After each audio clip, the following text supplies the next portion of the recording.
इस वीडियो में मैं खास तौर पर मलयाली समुदाय और भारतीय समुदाय से कहना चाहता हूं कि मुझे जानकारी मिली और मैंने बहुत मजबूती से कतर में लगभग 120 से 150 भारतीयों को पकड़कर अंदर डाल दिया। ये कोई छोटी-मोटी बात नहीं है, ये कोई सलाह नहीं है, ये है एक अनुरोध है, सचेत रहें। हम ऐसे दौर में जा रहे हैं जब मध्य पूर्व एशिया और भारत यानी पश्चिम एशिया वैश्विक भू राजनीति में संकट का सामना कर रहे हैं। इसे पहले अपने दिमाग में बिठा ले। कतर नाम के देश की पहचान पर सवाल उठाया गया था। जब इजराइल ने उस पर बमबारी की तो आपको यह समझना होगा कि इन जीसीसी देशों, इन सभी देशों, अमेरिका और भारत के बीच संबंध जितने मजबूत है उतनी ही भारत की शक्ति भी है। जब अमेरिका और भारत के बीच विवाद बढ़ता है तो ये जीसीसी देश भारतीयों को नहीं चाहते। पहले इसे समझ लीजिए, यही संबंधों का स्वरूप है। लगभग 1.5 लाख से ज्यादा भारतीय जीसीसी देशों में काम कर रहे हैं। अरब देशों में किसी देश की पहचान और उसकी सुरक्षा एक सवाल बन गई है। कतर एक बहुत ही अमीर, गैस समृद्ध देश है, इसलिए वहां के प्रशासन ने इसे पूरी तरह से बर्बाद कर दिया है। पुणे जैसी जगह में कोई देश कैसे आगे बढ़ सकता है? लगभग 7050 भारतीय वहां काम करते हैं, वे व्यापार करते हैं।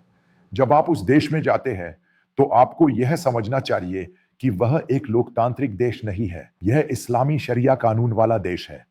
पहली बात, वहां एक इस्लामी सरकार का शासन है। तीसरी बात, इस देश में कोई लोकतंत्र नहीं है। वे आपकी आवाज नहीं सुनेंगे, वे केवल अपनी आवाज सुन सकते हैं। वहां जाकर भारत की तरह हंगामा मत करो। मेरे कई दोस्त मेरे वीडियो लेते हैं और उन्हें मेरे साथ साझा करते हैं। जब मैं कतर की आलोचना करता हूं तो मैं उनसे बातचीत में कहता हूं, आपको ऐसा नहीं करना चाहिए। यह एक बहुत बड़ी गलती है। आप उस देश में खड़े नहीं हो सकते। नुपुर शर्मा का ही उदाहरण लीजिए। नुपुर शर्मा भाजपा की एक बड़ी नेता थी जिन्होंने उत्तर भारत में दिल्ली विश्वविद्यालय से पढ़ाई की थी। जब उन्होंने एक भारतीय चैनल पर एक टेलीविजन बहस में इस्लामी धर्म और पैगंबर मोहम्मद के बारे में गलत बातें कहीं तो कतर में भारतीय राजदूत को तलब किया गया। भारतीय प्रधानमंत्री ने पार्टी को उनके खिलाफ कार्रवाई करने को कहा और दिल्ली पुलिस ने मामला दर्ज कर लिया। और मुझे यह भी नहीं पता कि वे अब भी भाजपा पार्टी में हैं या नहीं। भारत से जुड़ा एक और मुद्दा, केरल, भारत। उत्तर भारत और पश्चिमी भारत में एक बड़ी घटना हुई है। इस घटना को इन खाड़ी देशों में फैलाया जा रहा है। ये सच है। कुछ बातें, यहां के हिंदू बजरंग दल और आरएसएस भारत में मुसलमानों को रहने नहीं देते। वे उनके घर तोड़ देते हैं क्योंकि उन्हें आजादी नहीं दी जाती। वे उन्हें दूसरे नागरिक के रूप में देखते हैं। असम और बांग्लादेश का यह मुद्दा बड़ा है। वे कहते हैं कि वे उनके भाई हैं। भारत सभी भारतीयों के साथ ऐसा ही व्यवहार करता है। अब हम क्या मुद्दे पर हैं, इतनी जानकारी देते हैं, जानते हैं। व्यक्ति अधिक ना रहते हैं, सब कुछ वो पसंद है। भले उनके बच्चे तो ऐसे सम्मेलन वो पेट कहते हैं, देखते हैं तो वे जानते हैं। जीसीसी देशों और इस्लामी देशों द्वारा भारतीयों के एक बड़े वर्ग को नौकरियां भी दी जाती है।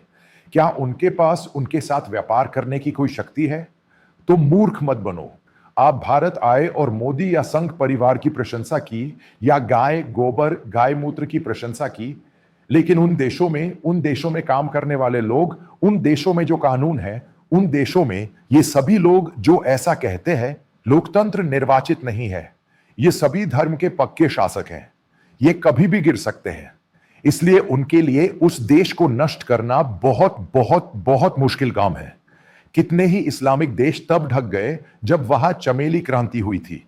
यानी ये बस ऐसे ही खड़े हैं, बस ये पटाखे हैं जो आप देख रहे हैं। वो कहते हैं कि इसे रोको और इसे जारी रखो। अमेरिका सुरक्षा देता है, दूसरा अमेरिका देता है, ऐसे ही चलता है। जितना चाहो उतना पैसा है। तो एक बात समझ लो, मैं कह रहा हूं, अगर भारत के प्रधानमंत्री भी इस मामले में दखल दें तो वे कहेंगे क्यों नहीं जाते, क्योंकि उस देश की सुरक्षा और सोशल मीडिया पर आपने जो कुछ किया है और इजराइल का पक्ष लिया है, खासकर मेरे जानने वाले लोग, खासकर संघ परिवार, एक भीड़ द्वारा झांसे में लिए जा रहे हैं। कई लोगों को जाने के लिए कहा गया है, और भी होंगे। गलती मत करना। मैं आपको एक उदाहरण देता हूं। ट्रंप इस अमेरिकी H-1B वीजा को लेकर इतने गंभीर क्यों है? यानी जब जनवरी में ट्रंप सत्ता में आए तो इससे जुड़ा एक सवाल यह है कि उस दिन प्रेस कॉन्फ्रेंस में ट्रंप ने क्या कहा, उसका क्या मतलब है? ट्रंप ने सितंबर में यू टर्न लिया और यह पूरी घटना की। इसका क्या मतलब है? इस ऑपरेशन सिंदूर के दौरान अर्नब गोस्वामी, जो भारत में आरएसएस और बीजेपी के एक भयानक प्रतिष्ठित व्यक्ति है, ने कुछ किया। ट्रंप को अपशब्द बताते हुए यही कहा। एक वीडियो लिया गया और सोशल मीडिया पर डाल दिया गया। अमेरिका में वहां के तकनीकी विशेषज्ञ सभी व्यवसायी हैं। इसे अमेरिका में वायरल कर दिया। एक अंग्रेजी वीडियो बनाया, एक छोटा सा वीडियो। ये सब देखने के बाद ये अमेरिकी उसे पसंद करता है। वो अपने देश आता है, काम करता है, तनख्वाह कमाता है, चाहे वो डेमोक्रेट हो या रिपब्लिकन। ये अमेरिकी है। आपको पहले इस बारे में सोचना चाहिए। आपको उसका राष्ट्रपति पसंद नहीं है। उनके दिमाग में राजनीति और गंदगी है। पहले इसे अपने दिमाग में डालो। ये भारत का नाम है, ट्रंप, जो इस H-1B वीजा दे रहा है। फिर आप उसे कहां ले गए? मैं इसके बारे में आपको किसी और वीडियो में विस्तार से बताऊंगा, क्योंकि और भी इनपुट आ रहे हैं। अब मैं आपको सऊदी पाकिस्तान के रिश्ते के बारे में बताने जा रहा हूं। सोशल मीडिया पर आप चाहे कुछ भी कहे, सऊदी में रहने वाले भारतीय चुप मत रहो। व्हाट्सएप पर मैसेज मत भेजो। ये उन पर नजर रखने का सिस्टम है। आप जो कुछ भी इस्तेमाल करते हैं, ये एक अमेरिकी प्लेटफॉर्म है। ये अमेरिकी प्लेटफॉर्म उनके लिए नहीं है। उन्हें इसकी एक्सेस दी गई है। इसका इस्तेमाल कौन करता है? पहले यह समझ लो कि ये टेलीग्राम यूएई और दुबई में है। लेकिन अगर ये रूस है तो इसकी एक्सेस इन देशों को दी गई है। पहले यह समझ लो, ये सब अमेरिकी चाल है। अगर आप इसे समझ गए तो समझ नहीं पाएंगे। अगर हम अमेरिका के साथ तालमेल बिठा लें तो इन जीसीसी देशों को कोई बड़ी समस्या नहीं होगी, क्योंकि अमेरिका उनका गॉडफादर है। अगर उनका धंधा इसी तेल में है तो जो लोग सबकी रक्षा करते हैं, सुरक्षा की रक्षा करते हैं। अगर हमें कोई छोटी मोटी समस्या भी हो तो मोदी जैसा कहेंगे वैसा ही करेंगे। भले ही हमारे वरिष्ठ नौसेना अधिकारियों को उनकी अदालतों ने मौत की सजा सुना दी हो, यानी आखिरी समय में मोदी ने हस्तक्षेप करके उन्हें भारत वापस भेज दिया। ये उस समय की बात है जब भारत अमेरिका संबंध मजबूत थे। उसी कतर के अमीर ने भारतीय प्रधानमंत्री को लाकर लगभग 10 अरब, लगभग 1 लाख करोड़ रुपए दिए थे। और उनकी एक ही मांग थी, भारतीय प्रधानमंत्री डोनाल्ड ट्रंप से कहे कि उन्हें कतर के साथ अच्छे शर्तों में जाना चाहिए। उन्हें मध्य पूर्व आना चाहिए और कतर के साथ आना चाहिए। बस यही वजह थी कि वे आए थे। उस समय बस यही हुआ था। अब मोदी और भारत, मोदी और अमेरिका, भारत और अमेरिका के बीच अच्छे संबंध नहीं है। ये देश सम्मान नहीं दे रहे हैं। आज ट्रंप और पाकिस्तान के बीच अच्छे संबंध है। इसीलिए सऊदी अरब और पाकिस्तान ये सब देख रहे हैं। कूटनीतिक मामला हुआ है। हालांकि मैंने यह कई बार कहा है, आप इसे पहले नहीं समझेंगे। आपको समझना चाहिए कि मैं एक ऐसा व्यक्ति हूं जो दिन में 10 से 16 अंतरराष्ट्रीय दैनिक समाचार पत्र पढ़ता हूं। मैं ये फिल्म मनोरंजन में नहीं देखता। यह मेरा मनोरंजन है। अगर मेरे पास यह नहीं है तो मैं जी नहीं सकता और आगे नहीं बढ़ सकता, क्योंकि मैं कितना समाचारों का आदी हूं। इसीलिए मैं कई बातें सही कह रहा हूं। मैंने अपनी पत्नी और बच्चों के जीवन का उल्लेख नहीं किया है, तो मैं आपको संकेत दे रहा हूं। मैं रोमांटिक नहीं हूं। मैं इस मामले में कोई बड़ा अंडरस्टैंडिंग नहीं हूं। उस विषय की तो बात ही छोड़ दीजिए।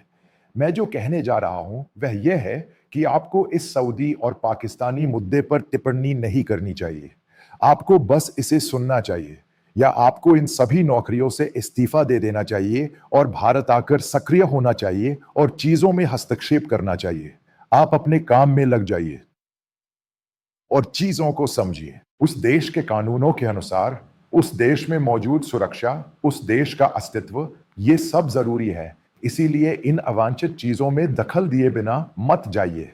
उनके पास कई लोगों को वापस भेजने का कार्यक्रम है, कई मलयाली, कई भारतीय, उन्हें वापस भेजने का कार्यक्रम है। यही उन्होंने बिल्कुल सही कहा। इसीलिए बहुत सावधान रहिए। सुरेश गोपी नहीं, कोई मंत्री नहीं, कोई तंत्री नहीं। दरअसल मोदी ने भी इसके अंदर एक तिनका भी नहीं सोचा। यही बात है। इसमें बस एक ही रास्ता है, बहुत सोच समझकर और बस सोच समझकर। अपने मन में अहंकार लेकर अति राष्ट्रवाद मत दिखाओ। तुम वही रहोगे। तुम्हें इज़राइल विरोधी होना होगा। इज़राइल नहीं, यही उसकी ज़रूरत है। उसके बाद तुम्हें कुछ बनना चाहिए। जब तुम इज़राइल में रहो, तो तुम्हें इज़राइल समर्थक बनना चाहिए। यानी जिस व्यक्ति ने इस लोकतंत्र का आनंद लिया है, वह कई देशों में जाकर नहीं रह सकता, अगर तुम कहोगे कि आनंद सीमित होगा। जबकि कई देशों में रहने पर यह सीमित होगा। सीमा पार न करें, यह बहुत ज़रूरी है। आप सोशल मीडिया पर ये चीज़ें भेजी जाती हैं, सब कुछ साफ दिखाई देता है। यहाँ तक कि अगर आप जाकर कोई टिप्पणी भी करते हैं, तो लोग उसे देख लेते हैं। इन वर्टिकल को अपनाने में ज़्यादा समय नहीं लगता। समझ लीजिए कि वहाँ के लोग सिर्फ आप ही हैं और आप पूरी तरह अकेले हैं और उनके लिए यह आसान नहीं है। मैं सिर्फ कपड़े पहनकर वापस आने का दुर्भाग्य नहीं चाहता। मैं ऐसे कई लोगों को जानता हूं जो कई अरब देशों में गए हैं और अपनी अति राष्ट्रीय क्षमता का प्रदर्शन किया है और हवाई अड्डे पर सिर्फ उन्हीं जूतों और उन्हीं कपड़ों में पहुंचे हैं। जब आप वहां पहुंचते तो आपको बहुत कुछ पता होता है। आपको पता होता है कि वहां कितने लोग जेल में हैं। इसलिए सावधान रहें। यह देश भारत नहीं है, हमारा देश भारत है। मान लीजिए उन्हें भारत का प्रधानमंत्री कहते हैं। यही लोकतंत्र है। इसलिए जब कोई व्यक्ति उस देश में रहता है और वहां काम करता है, तो उसे उस देश के सभी कानूनों का पालन करना चाहिए। आपको उस देश की सुरक्षा को चुनौती नहीं देनी चाहिए। सोशल मीडिया एक बड़ा मंच है, अखबारों से भी बड़ा मंच है। यह आगे इसी से जुड़ा है। अगर कोई प्रगति होगी तो मैं आपको बताऊंगा। खैर, मेरी प्रार्थना है कि भारतीय जल्द से जल्द बाहर आई। मैं आपसे बार बार अनुरोध कर रहा हूं, सावधान रहें, अनावश्यक प्रभाव न डालें। या तो आप बिना किसी परेशानी के घर लौट सकते हैं या वहां जेल में रह सकते हैं। यही विकल्प है। या फिर एक सभ्य जीवन जी सकते हैं।